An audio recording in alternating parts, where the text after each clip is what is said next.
स्वागत है दोस्तों। आज के मुख्य समाचार में आज देश और दुनिया से कई अहम और बड़ी खबर आ रही है। बात करेंगे हर खबर पर विस्तार से। भारत जोड़ो यात्रा, राहुल गांधी ने पहले दिन की 20 किलोमीटर की यात्रा। कांग्रेस बोली हम नए अवतार में सामने आएंगे। एक और बड़ी अपडेट, मोदी सरकार पर फिर बरसे राज्यपाल सत्यपाल मलिक, बोले इस्तीफा मेरी जेब में है। वहीं अगली बड़ी खबर में आपको बताएंगे लोकसभा चुनाव में होगा खेला होबे, सीएम ममता बनर्जी ने दे दिया बड़ा बयान, बताया कौन होगा साथ। एक और बड़ी अपडेट, बीजेपी नेताओं से जुड़े घोटालों में ईडी सीबीआई जांच क्यों नहीं होती, आप सांसद संजय सिंह का बड़ा बयान। एक और बड़ी अपडेट, धमकी मिली तो तृणमूल कार्यकर्ता भाजपा वालों का हाथ काट सकते हैं, सांसद कल्याण सिंह बनर्जी का बड़ा बयान। तो चलिए देख लेते आज की पहली बड़ी खबर। भारत जोड़ो यात्रा, राहुल गांधी ने पहले दिन की 20 किलोमीटर की यात्रा। कांग्रेस बोली हम नए अवतार में सामने आएंगे। दरअसल दोस्तों, कांग्रेस के पूर्व अध्यक्ष राहुल गांधी ने पार्टी के कई नेताओं के साथ भारत जोड़ो यात्रा की शुरुआत कर पहले दिन करीब 20 किलोमीटर की दूरी तय की। इस मौके पर पार्टी ने कहा है कि यात्रा के बाद वो नए अवतार में सामने आएंगे तथा उसे मित्र और विरोधी दल हल्के में नहीं ले सकेंगे। राहुल गांधी 118 अन्य भारतीय यात्रियों तथा कई नेताओं के साथ 3570 किलोमीटर की यात्रा पर निकले तो रास्ते में बड़ी संख्या में लोग सड़क के किनारे खड़े थे और उन्होंने राष्ट्रीय ध्वज और ढोल नगाड़े के साथ राहुल गांधी का स्वागत किया। बता दें कि तेज कदमों से पदयात्रा कर रहे राहुल गांधी कई स्थानों पर लोगों से मिले और बातचीत की। यात्रा के पहले दिन राहुल गांधी और अन्य यात्रियों ने करीब 20 किलोमीटर की दूरी तय की। शाम के समय राहुल गांधी के साथ हजारों की संख्या में लोग पैदल चले।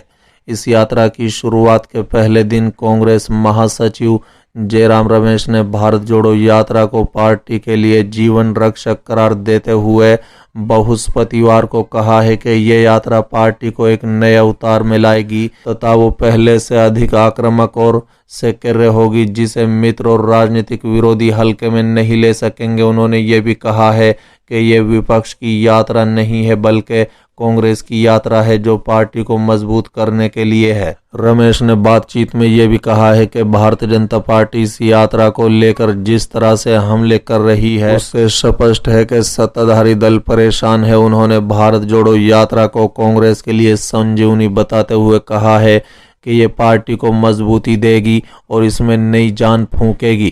कांग्रेस के वरिष्ठ नेता दिग्विजय सिंह ने कहा है कि 94 वर्ष कुमारी आनंद ने राहुल गांधी के साथ ध्वजारोहण किया, जिसके साथ यात्रा का आगाज हुआ। कुमारी आनंद ने कांग्रेस के वयोवृद्ध नेता हैं जो इस यात्रा में सबसे अधिक उम्र के पदयात्री हैं। बता दें कि पदयात्रा के दौरान राहुल गांधी जगह जगह रुके और लोगों से बातचीत की। यात्रा के दौरान राहुल गांधी ने महिला अधिकार कार्यकर्ताओं, दलित अधिकार कार्यकर्ताओं और कुछ अन्य सामाजिक कार्यकर्ताओं से मुलाकात की। भारत जोड़ो यात्रा के पहले दिन राजस्थान के मुख्यमंत्री अशोक गहलोत, छत्तीसगढ़ के मुख्यमंत्री भूपेश बघेल, कांग्रेस के संगठन महासचिव केसी वेणुगोपाल, महासचिव जयराम रमेश, वरिष्ठ नेता पी चिदम्बरम, दिग्विजय सिंह और कई अन्य नेता शामिल हुए। चलिए अगली खबर, मोदी सरकार पर फिर बरसे राज्यपाल सत्यपाल मलिक, बोले इस्तीफा मेरी जेब में है। दरअसल दोस्तों, मेघालय के राज्यपाल सत्यपाल मलिक पिछले कुछ समय से मोदी सरकार के खिलाफ तल्खी रुख अपना रहे हैं।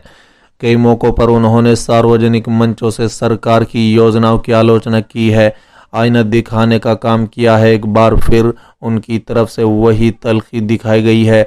बता दें कि बुलंदशहर के औरंगाबाद क्षेत्र स्थित मुंडी माकपापुर गांव में एक कार्यक्रम में शिरकत करने पहुंचे सत्यपाल मलिक ने कई मुद्दों को लेकर सरकार को घेरा है।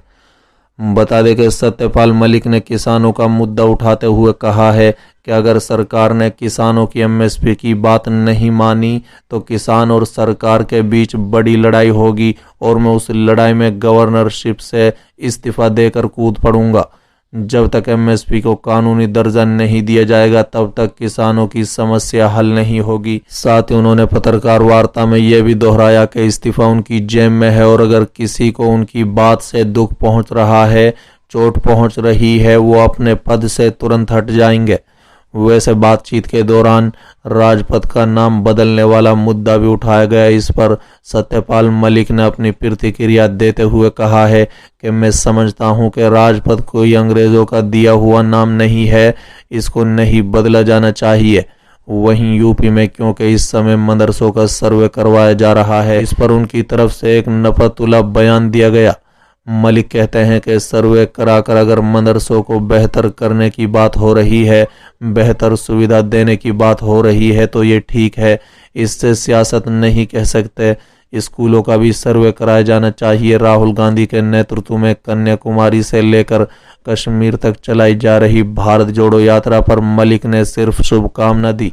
बता दें कि सत्यपाल मलिक ने इससे पहले भी केंद्र सरकार पर कई मौकों पर तीखा वार किया है। किसानों के मुद्दे को लेकर ही 2 हफ्ता पहले उन्होंने केंद्र पर हमला किया था। उन्होंने कहा था कि एमएसपी इसलिए लागू नहीं होगी कि प्रधानमंत्री का एक दोस्त है अडानी, जो एशिया का सबसे मालदार आदमी बन गया है 5 साल में।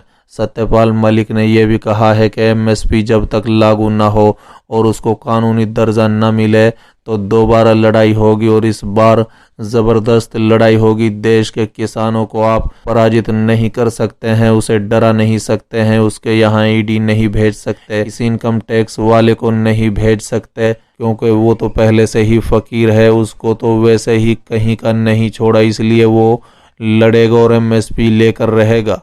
चलिए अगली खबर। लोकसभा चुनाव में खेला हो बे सीएम ममता बनर्जी ने दिया बड़ा बयान, बताया कौन कौन होगा साथ। दरअसल दोस्तों 2024 के लोकसभा चुनाव में अभी समय है, लेकिन बीजेपी के राजनीतिक विरोधियों ने कमर कस ली है। एक तरफ बिहार के मुख्यमंत्री नीतीश कुमार दिल्ली का दौरा कर विपक्ष के नेताओं को एकजुट करने की बात कर रहे हैं, तो वहीं बंगाल की मुख्यमंत्री ममता बनर्जी ने भी 2024 के लोकसभा चुनाव में खेला खेलने की बात कह दी है।